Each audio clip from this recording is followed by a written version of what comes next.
Hi, everyone. My name is Dawn Heiderscheit, and I am the owner and founder of Aurora Independence. I run a home accessibility and home safety consulting company in the Philadelphia region. And today I have Linda, who's chatting with us today. We connected on LinkedIn a while ago. So, Linda, thanks for being here. Do you want to introduce yourself?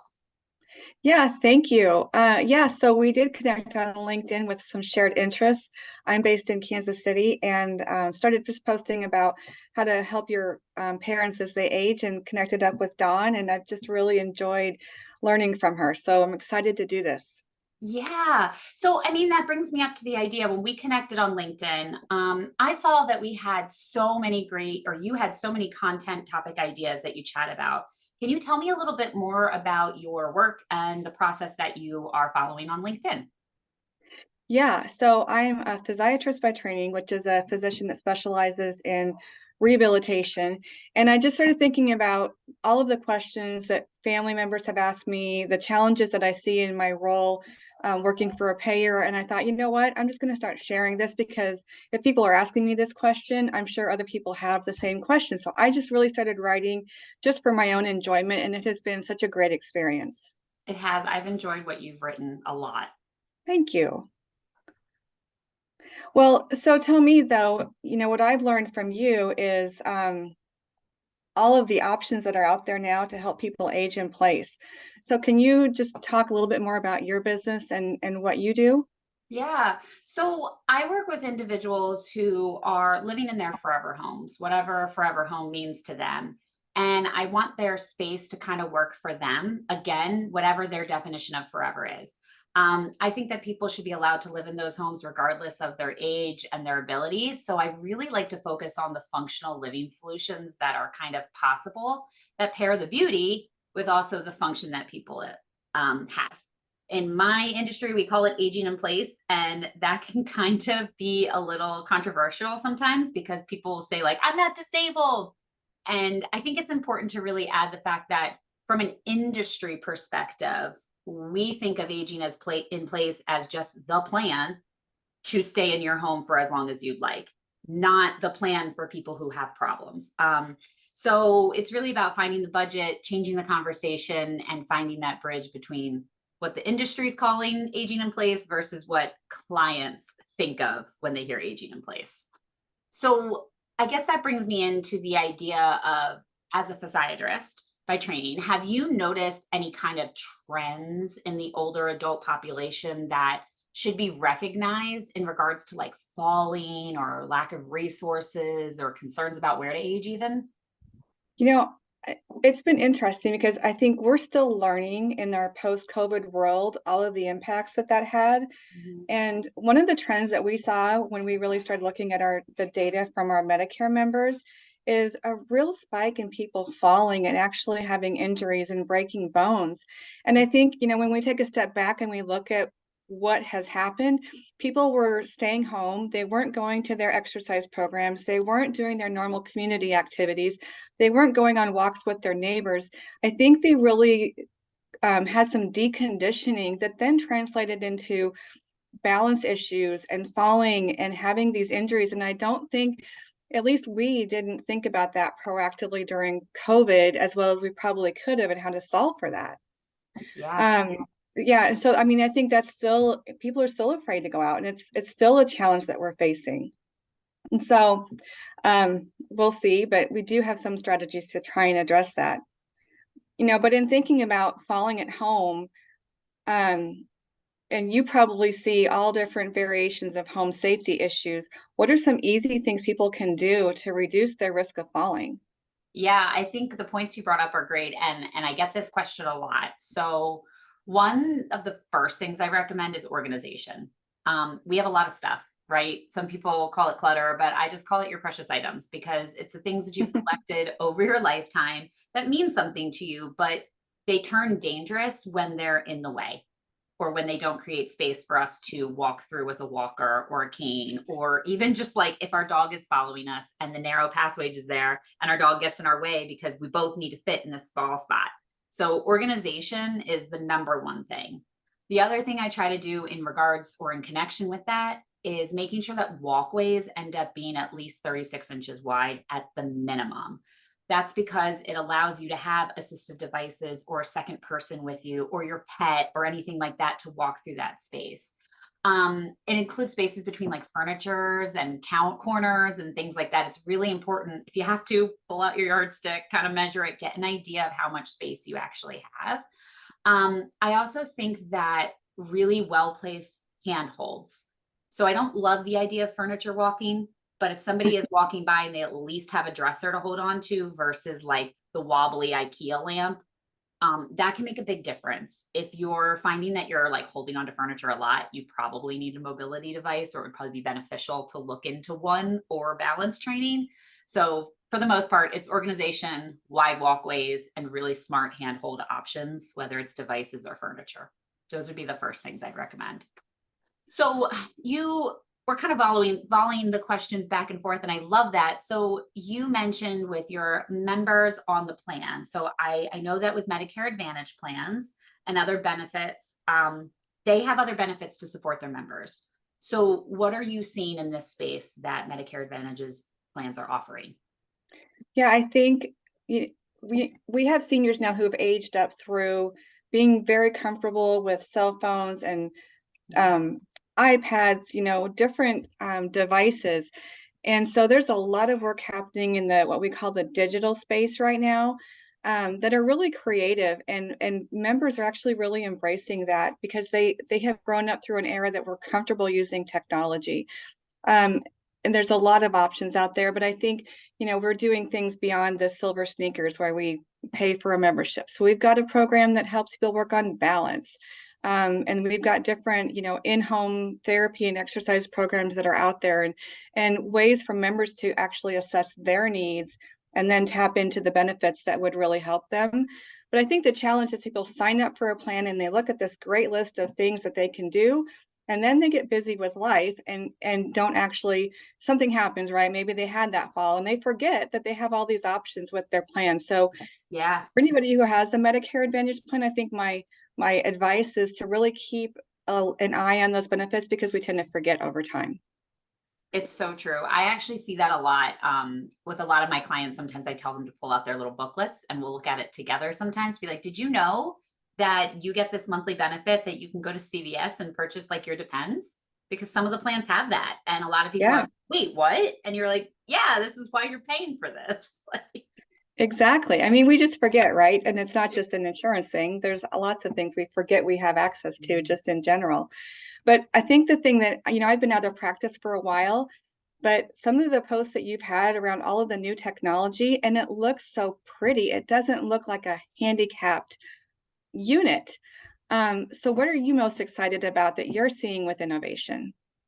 yeah, that is a good question. I feel like a lot of really cool products are coming out that are focused on marrying beauty with that function. And I think that's going to be the key. Earlier, I had said that people hear aging in place and they think disabled. And for some people, Mhm. that's very triggering. And for other people, it's just like, yep, sure, that's what we do. And so seeing some of these design products come out that look not only beautiful, but are functional, I think it's going to take away a little bit of that stigma that exists around devices that are usually considered accessible. I think it's a shame that what we hear is when someone's disabled, we automatically all kind of go like this. And that's like our internal ableism Yes. that exists. And we're all hopefully working through, and the society is. But for the most part, we need to find the missing pieces of the puzzle. And so there are more and more experts coming out that are focusing on aging in place. And I see that as a really good thing. But I also want to make sure that we're not doing a disservice for our clients, because as those products are being developed, if we're not including, occupational therapists or doctors or the aides that are going to use them or the clients who might use them, it can kind of leave people feeling a little uncomfortable. So while I see the beauty and function marrying together, which is wonderful, I also see a lot of opportunities where healthcare professionals should really be on the design teams to help develop Mhm. these. Honestly, multi-generational housing is also on the rise. So we're seeing a lot of families that have children that are 3 and grandparents that are 90. Very different needs when we're talking about like bathrooms and showers and living spaces. So there's really there needs to be a marrying between the professionals that are working with all of these individuals and the products or services that we are actually offering them. So I kind of see really cool products coming, a little bit of problems with them, but I do think that we'll eventually all work together in order to kind of find that middle ground. um Yeah. yeah, so I guess I have another question for you. So several of your posts have been kind of focused on caring for the aging parents. So Mhm. what do you find is one of the key takeaways for supporting our parents as they get older? Because a lot of us have either already done it, that's me, or two, are in the middle of doing it, or three, about to start being that sandwich generation. So tell me what you think. So I think the biggest challenge when you transition from being the child, even when you're an adult, to being worried about your parents is the role reversal. Mhm. And at the core of it, most of the time, our elderly parents are afraid that our interest in their well-being may be displaced in just getting them into a facility, right? Yeah. And so they tend to not be honest and forthcoming when they're struggling. They may not tell you, and the way you find out is because they do fall and break something. Mhm. And it's even harder if you're not in the same city or town as they are, so you don't have eyes on what's happening. But I think the most important message I have for people is really to create a safe space to ask questions and to talk about it, because it's, you don't want the surprise, right? You don't want to find out that your mom or dad was laying on their bathroom floor for 3 days and couldn't call anybody. To me, that's a way worse scenario than just having the honest conversation. And I think, having those conversations requires courage, but they are so important. I agree fully, completely with all of it. Yeah. And I think, the other thing that everybody's afraid of is it's going to cost so much money, and what do I do? And finding resources are challenging. So where do you step in, and how do people find a Dawn or somebody in their community to really help them figure out what they can do to help their parents age in place? Yeah, I mean, I think that's a good question because people can definitely search for medical professionals who specialize in aging in place. And when you do that, you're going to end up with a bunch of different types of professionals. I agree with you that the question becomes, what is the conversation that we are currently trying to have? So it's important for clients to kind of understand that they're probably going to have to advocate for multiple professionals to be part of the conversation, especially when it comes to like staying in their home safely. Each profession kind of knows their skill set the best, and the key to all of us making a big impact with our aging population is to know what we do best and then collaborate on other things. So I say this like I wouldn't ask a plumber questions about my teeth. So I wouldn't even like, you know what I mean? Like I wouldn't go to a podiatrist who even has a medical background to ask questions about my dental health. I would go to a dentist. So I see a lot of people asking designers or builders to do functional spaces for medical reasons. And while they have a lot of experience, sometimes that missing piece of the medical background I think can actually cause more problems later because they may not know the space planning that we're looking at. Where is a caregiver going to go? How do we get not only a walker, a wheelchair, a toilet, raised toilet seat, a person, and the caregiver all in this space that's only, 4.5 feet wide? Right, So, right. and a lot of them don't even realize like what kind of lifts exist out there, what type of problems that person could have, what type of other medical devices may be needed in regards to caring for that. So, in order to find someone like me, to get back to your original question, it's really about understanding that different professionals have different skill sets and who to ask the right questions to. I know for myself, I am trying to connect with a bunch of different professionals. So you're one of them. Trying to connect with builders and educate them on, hey, up to this point, call me in for that part, and then I'll volley it back to you. So there are people who are CAP certified. Those are certified aging in place. Some of them are medical professionals. A good portion of them are actually not. There are people who, occupational therapists, we can always help. Some of us are more skilled in the home mods construction side than others. So for some OTs, they may be recommending like adaptive devices, whereas I'm going to be someone who can actually write and draw out a plan for you if you need it. So a floor plan, all that kind of stuff. So I'm an accessibility consultant. There are therapists who can help. There are some builders who are aging in place certified. It's really about knowing how they all collaborate together. And I would say that if people are trying to age in their place, you want a professional who says they're going to collaborate. If they're like, I got this, we're good, I would run away personally, Right. because I don't Yeah. think that they know everything. They can't, unless they have a team that has all the professionals in it. So yeah, Linda, is there anything else that you want to say? We wanted to keep this short. We wanted to kind of start a conversation that I think we could talk for hours about. But Right. where can people find you? If people have additional questions, you know, what do we do? Well, I'm always on LinkedIn, and I've had people just IM me off to the side, which I've said I'm open to, and they've asked me like, how do I help my mom or dad with this? I love that. I think that's great.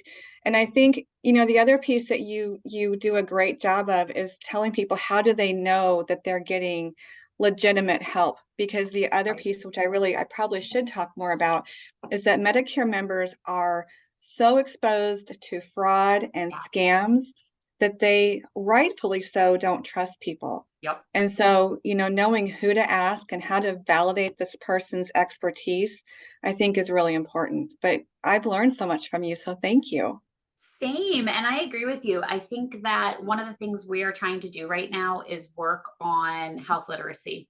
And so involving these kind of conversations, creating these little videos, I think can help people understand when those questions should be asked. Cause I'm with you.